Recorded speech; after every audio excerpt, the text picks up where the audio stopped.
Hello everyone. তো আজকে আমি যাচ্ছি একটা বার্থডে পার্টিতে। তো চলো রেডি হওয়া যাক।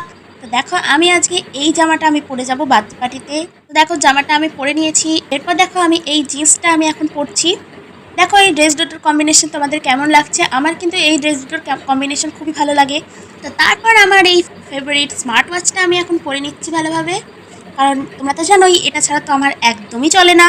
তো তারপরে আমি একটুখানি লিপ বাম দিয়ে নিচ্ছি, কারণ আমি একদম পাশের বাড়িতেই যাবো বার্থডে পার্টিতে, তো আমার সেরকম মেকআপ করার কোনো ইচ্ছে নেই। আর হেয়ার স্টাইলটা আমি তো ওপেনই রাখবো যেহেতু আমার ছোটো চুল। আর দেখো এইভাবে আজকে আমি হেয়ার স্টাইলটা করে নিয়েছি। তো কেমন লাগছে তোমরা অবশ্যই কিন্তু বলবে। তো আমার নিজের কাছে নিজেকে তো এই লুকটা ভালোই লাগছে। তো চলো তোমাদের পুরো ফাইনাল লুকটা আমি একদম দেখিয়ে দিই। তো এই দেখো এইটা হলো আমার একদম ফাইনাল লুক। আর নিচে আমি একটা বুট পরবো আর তারপরে ভাইকে নিয়ে চলে যাব। এরপরে সেখানে গিয়ে কী কী করলাম সেটা দেখার জন্য অবশ্যই তোমাদের নেক্সট ব্লগের জন্য অপেক্ষা করতে হবে। তো আজকের জন্য বাই।